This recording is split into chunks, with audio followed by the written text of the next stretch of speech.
நம் இந்த தொடர்ந்து நாம் தியானிக்கிற ஒரு காரியம் என்ன என்று பார்த்தோம்னா, விசுவாசத்தை குறித்து நாம் தியானித்துக் கொண்டிருக்கிறோம்.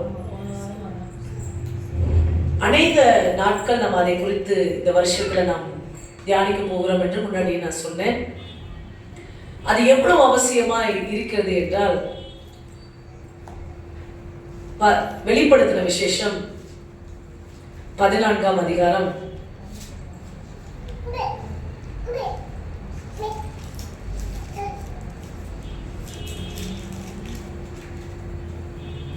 9வது வசனத்திலிருந்து 12வது வசனம். அவர்களுக்கு பின்னே 3ஆம் தூதன் வந்து மிகுந்த சத்தமிட்டு மிருகத்தையும் அதன் சொர்க்கத்தையும் வணங்கி தன் நெற்றியிலாவது தன் கையிலாவது அதன் முத்திரையை தரித்துக் கொள்கிறவன் எவனோ அவன் தேவனுடைய கோபாக்கினையாகிய பாத்திரத்திலேயே கலப்பில்லாமல் வார்க்கப்பட்ட அவருடைய உக்கிரமாகிய மதுவை குடித்து பரிசுத்த தூதர்களுக்கு முன்பாகவும் ஆட்டுக்குட்டியாளர்களுக்கு முன்பாகவும் அக்கினினாலும் கந்தகத்தினாலும் பாதிக்கப்படுவார்.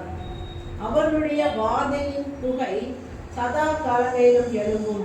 மிருகத்தையும் அதன் சொர்க்கத்தையும் வணங்குகிறவர்களுக்கு அதனுடைய நாமத்தின் முத்திரையை தரித்துக் கொள்கின்ற எவனுக்கும் இரவும் பகலும் இளைப்பாறுகிறது. தேவனுடைய கற்பனைகளையும் இயேசுவின் மேலுள்ள விசுவாசத்தையும் காத்துக் கொள்கிறவனாகிய பரிசுத்தவான்களுடைய பொறுமை இதுவே விளங்கும். ஆமென், ஹல்லேலூயா. இது முன்பு வாசித்த இந்த 3 வசனங்களை பார்த்தோமானால் உங்களுக்கு நன்றாகவே தெரியும் இது எந்த காலத்தை குறித்து சொல்லப்பட்டிருக்கிறது. உபத்திரவ காலத்தை குறித்து சொல்லப்பட்டிருக்கிறது. உபத்திரவ காலம் என்று ஒன்று உண்டு. ஆண்டவருடைய ரகசிய வருகைக்கு பிற்பாடு இந்த உபத்திரவ காலம் சம்பவிக்கிறதாய் வேதம் நமக்கு சொல்லுகிறது.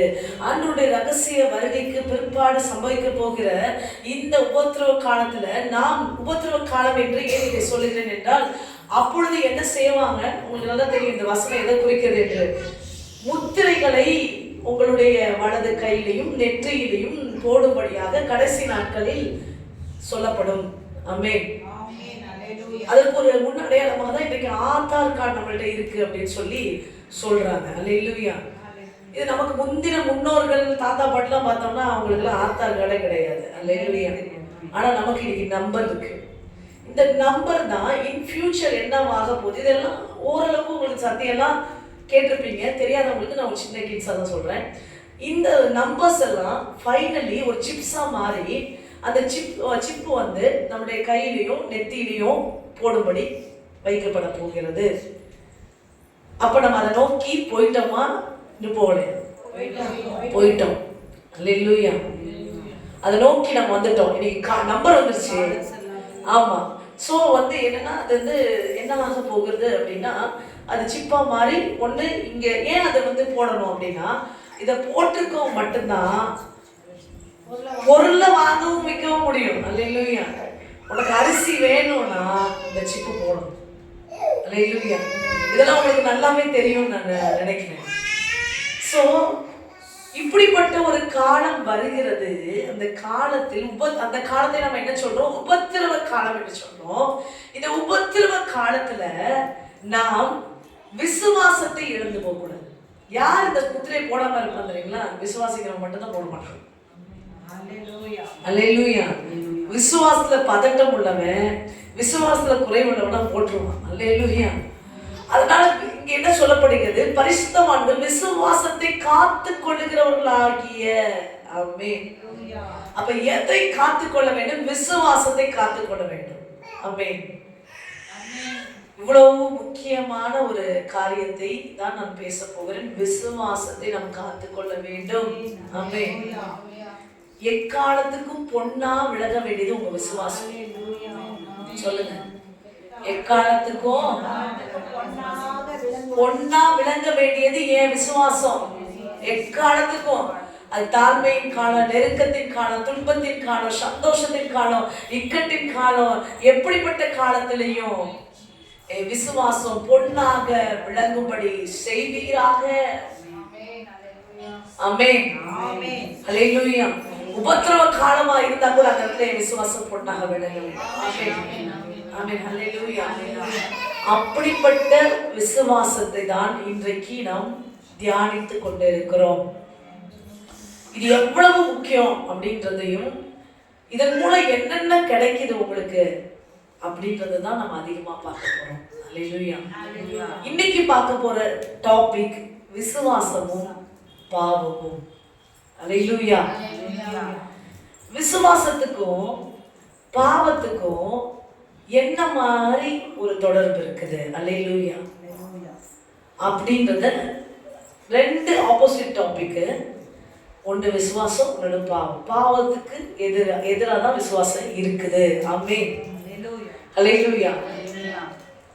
முதல் வசனம் நான் வாசிக்கிறேன். ரோமர் 14ஆம் அதிகாரம் 23வது வசனம். ஒருவன் சந்தேகப்படுகிறவனாய் புசித்தால் அவன் விசுவாசம் இல்லாமல் புசிக்கிறபடியினால் ஆக்கினைக்குள்ளாக தீர்க்கப்படுகிறான்.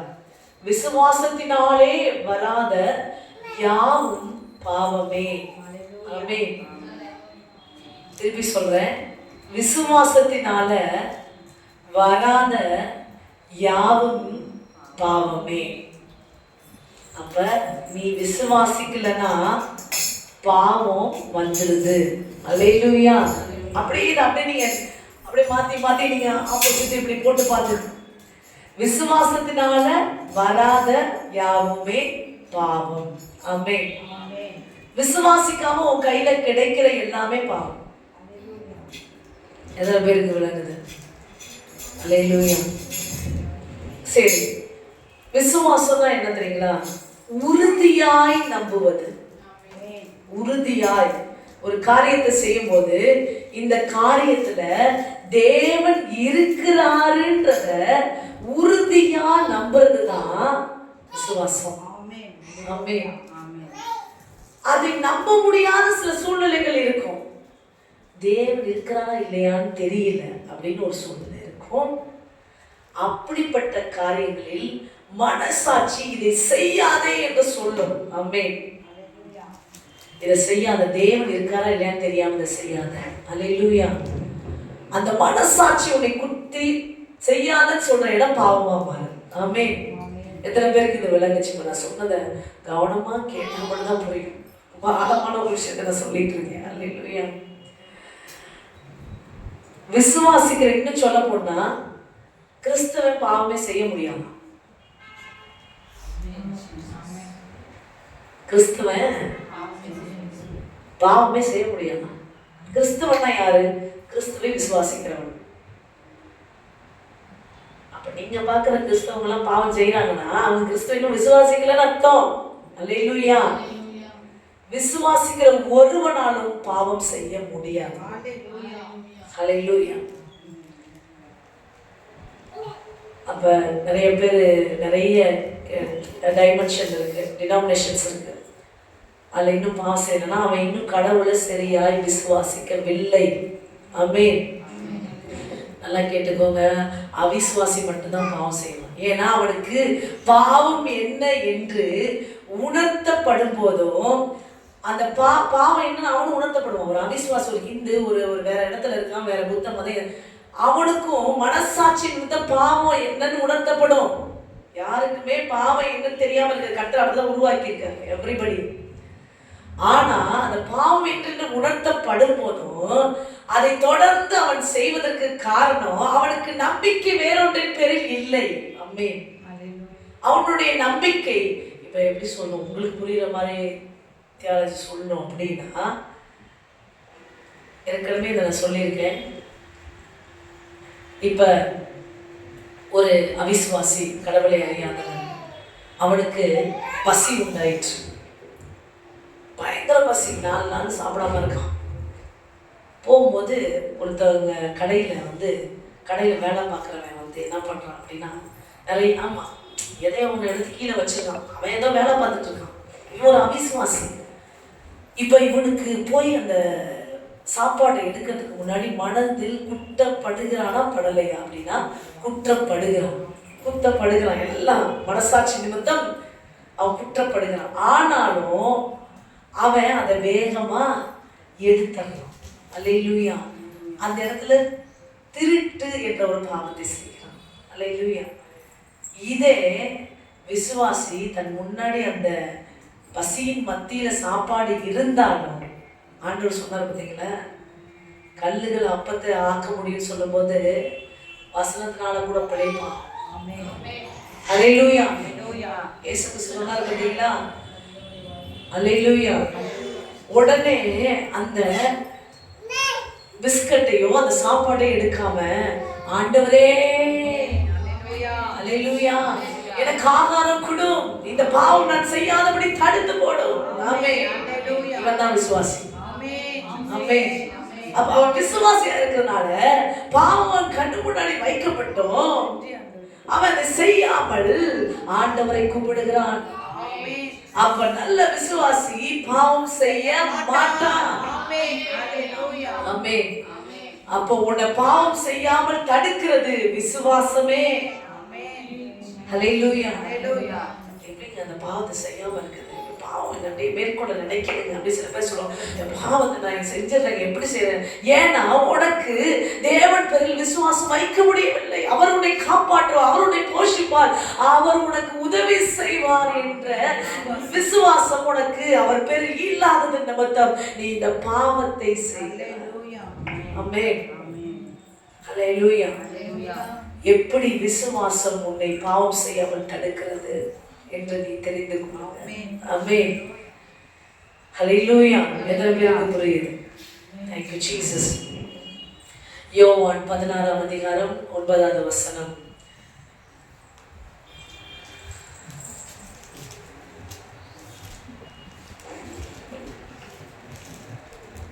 அவர்கள் என்னை விசுவாசியாதபடினாலே பாவத்தை குறித்தும் நீங்கள் என்னை காணாதபடிக்கு. இது யாரை குறித்து இன்ட்ரோடக்ஷன் பாத்தீங்கன்னா, ஹோலி ஸ்பிரிட்டை குறித்து இயேசு கிறிஸ்து சொல்றாரு, அவர்கள் என்னை விசுவாசியாதபடியினால் பாவத்தை குறித்து ஆவியானவராகிய நான் அவனுக்கு சொல்றேன். அப்ப விசுவாசிக்கிறவனுக்கு பாவத்தை பத்தி சொல்ல வேண்டியதில்ல, ஏனென்றால் அவன் விசுவாசியா இருக்கிறான். ஆமென். யாருக்கு பாவத்தை குறித்து சொல்ல வேண்டியது அவசியமா இருக்குது? அவிசுவாசிக்கு சொல்ல வேண்டியதா இருக்குது என்று பரிசுத்த ஆவியானவரை குறித்து இயேசு கிறிஸ்து சொல்லுகிறார். ஆமென். ஹல்லேலூயா. அப்ப நீ ஒரு நல்ல விசுவாசி, நான் எந்த காலத்திலையும் கர்த்தருக்கு விரோதமா பாவம் செய்ய மாட்டேன். எப்ப ஆண்டவர் விசுவாசிக்க முடியாம போகுதோ அப்பதான் பழத்தை தொட்டு சாப்பிடணும்னு தோணும். ஹல்லேலூயா. ஆதியாகமம் 3ஆம் அதிகாரம் 1 முதல் 4-6 வசனங்கள். குறுக்கு வழியில் ஒன்றை அடைய வேண்டும் என்று தோன்றும். எப்ப அப்படின்னா ஆண்டவரை விசுவாசிக்க முடியாத போது மட்டும்தான். ஆமென். ஹல்லேலூயா. 3ஆம் அதிகாரம் 1 முதல் 4 வசனங்களை உண்டாக்கிய சகல காட்டு ஜீவன்களை பார்க்கிலும் சர்ப்பமானது தந்திரமுள்ளதாய் இருந்தது. அதை நோக்கி, நீங்கள் தோட்டத்தில் உள்ள சகல விருட்சங்களின் கனியையும் புசிக்க வேண்டாம் என்று தேவன் சொன்னது உண்டோ என்றது. சர்ப்பத்தை பார்த்து, நாங்கள் தோட்டத்தில் உள்ள விருட்சங்களின் கனிகளை புசிக்கலாம், ஆனாலும் தோட்டத்தின் நடுவில் இருக்கின்ற விருட்சத்தின் கனியை குறித்து தேவன் நீங்கள் காணாதபடிக்கு அதை புசிக்கவும் அதை தொடவும் வேண்டாம் என்று சொன்னார் என்றார். அப்பொழுது சர்ப்பம் ஸ்திரியை நோக்கி, நீங்கள் சாகவே சாவதில்லை, நீங்கள் இதை புசிக்கும் நாளிலே உங்கள் கண்கள் திறக்கப்படும் என்றும் நீங்கள் நன்மை தீமை அறிந்து தேவர்களைப் போல இருப்பீர்கள் என்றும் தேவன் அறிவார் என்றது. அப்பொழுது கிறிஸ்தியானவள் அந்த விருட்சகம் புசிப்பதற்கு நல்லது, பார்வைக்கு இன்பமும் புத்தியை தெரிவிக்கிறதற்கும் இச்சிக்கப்படத்தக்க விருட்சகமாய் இருக்கிறது என்று கண்டு அதன் கனியை பறித்து புசித்து தன் புருஷனுக்கு கொடுத்தாள், அவனும் புசித்தான். இப்ப பாவம் எப்படி உள்ள வந்திருக்கு பாருங்க. ஆண்டவர் சொன்னதை விசுவாசிக்க முடியல. ஆண்டவர் சொன்னதை விசுவாசிக்க முடியாதபடி இந்த உலகத்துல உலகம், உன்னுடைய மாம்சம், பிசாசு எல்லாம் என்ன பண்ணுவோம், முயற்சி பண்ணிக்கிட்டே இருப்பான். உன்கிட்ட போராடுகிற போராட்டங்கள் என்ன தெரியுமா? கர்த்தர் சொன்னதை நீ விசுவாசிக்க முடியாதபடி உன்னிடத்துல பேசுறான். அல்லேலூயா.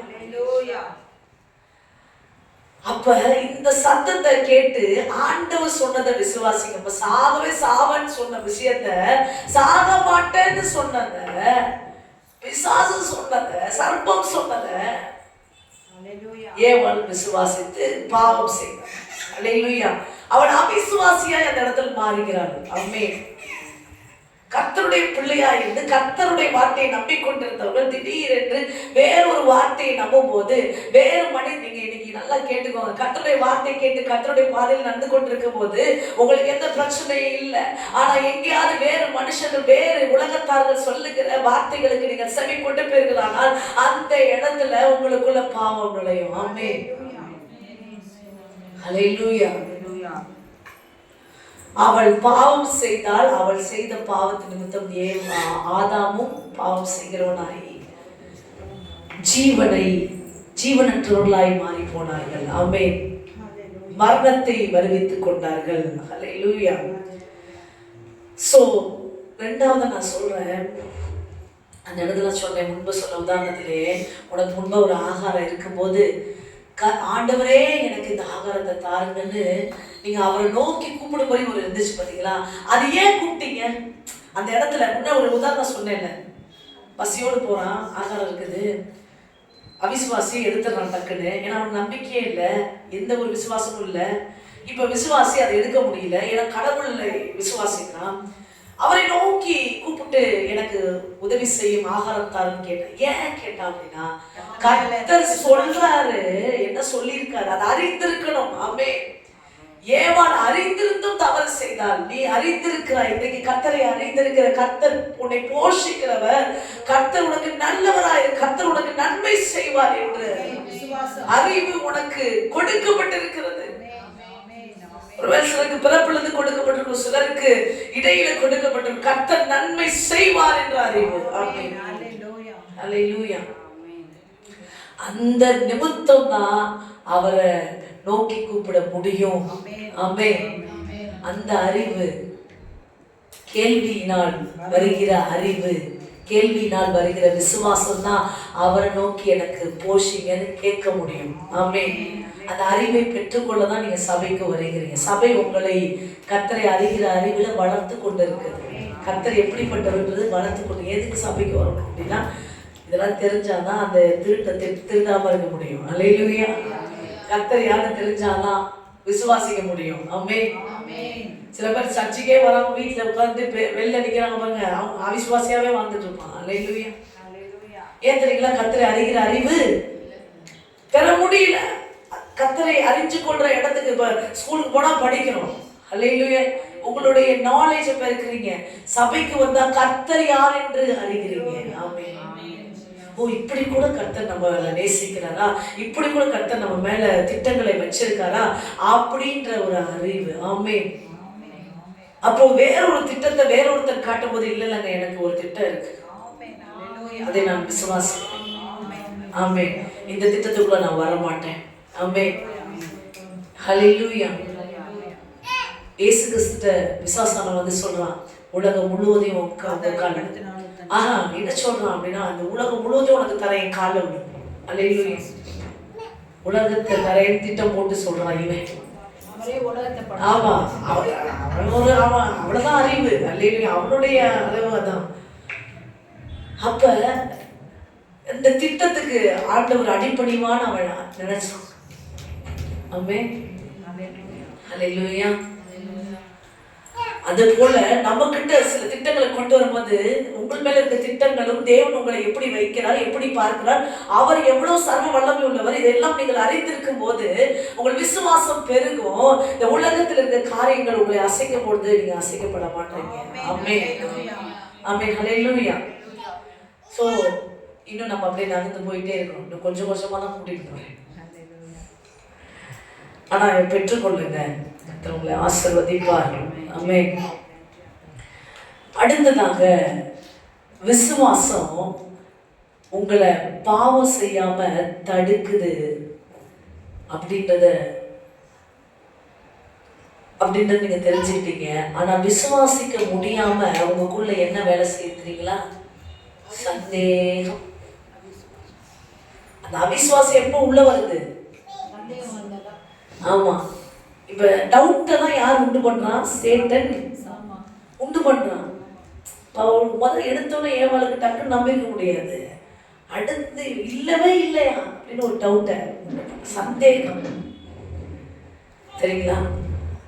ஸோ அந்த சந்தேகத்தை உங்கள் வாழ்க்கையில் இருந்து நீங்கள் அகற்றிவிட எப்பவுமே பார்க்கணும். ஆமென். தேவன் சொன்ன வார்த்தையை சந்தேகப்படாமல் விசுவாசிங்க. ஆமென். சரி, இப்ப சொல்லிட்ட முதல் விஷயம், நீங்க பாவம் செய்யறதுக்கு உங்களை தள்ளும் என்றால் அது அவிசுவாசம் தான் தள்ளும். ஆமென். ஸோ அப்படி அவிசுவாசம் வரும்போதெல்லாம், பாவம்ன்றது எதுன்னு உங்களுக்கு தெரியும். தேவன் இல்லாம செய்யற எல்லாமே பாவம். தேவன் இல்லாம அனுபவிக்கிற எல்லாமே பாவம். அதெல்லாம் மாயா இருக்குது. அதுதான் பிரசங்கில மாயன்னா நீங்க எல்லாமே மாயம் நினைச்சிடாதீங்க. தேவன் இல்லாம இருக்க எல்லாமே மாயம். ஆமென். தேவன் இல்லாம ஒரு காரியத்தை அனுபவிக்கிறீங்க, செய்றீங்கன்னா அது மாயை. இப்ப தேவனோடு செய்யணும்னா தேவனை நோக்கி நீங்கள் ஜெபம் செய்து இந்த இடத்தை நீங்க கேளுங்க. விசுவாசம் இல்லாமல் வருகிற யாவுமே பாவம் என்றால், தேவனை நோக்கி ஜெபிக்காமல் உனக்கு ஒரு ஆஃபர் வருது அப்படின்னா அது பாவம் தான். அல்லேலூயா. ஜெபம் எப்பொழுது செய்கிறோம்? அவரை விசுவாசிக்கும் போது தான் ஜெபம் செய்கிறோம். கர்த்தர் எனக்கு இதை கொடுப்பார், இதை எனக்கு செஞ்சு கொடுப்பாரு அப்படின்னு நம்ம விசுவாசிக்கும் போது தான் ஜெபம் செய்யறோம். ஆமென். இப்ப இங்க இன்னொரு அதே வார்த்தையில என்ன சொல்லுது? விசுவாசம் இல்லாமல் வருகிற யாவும் பாவம்னா, நீ ஜெபிக்காம உனக்கு வரது எல்லாம் பாவம். ஆமென். தெரிஞ்சுக்கோங்க.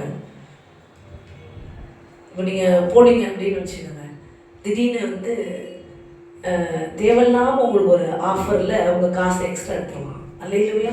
கவனிச்சிருக்கீங்களா? நீங்க ஆண்டவர்கிட்ட ஒன்று தான் ஜெபிச்சிருப்பீங்க, எனக்கு ஒரு எனிதிங் ட்ரெஸ் வேணும் அப்படின்னு கேட்டிருக்கீங்க.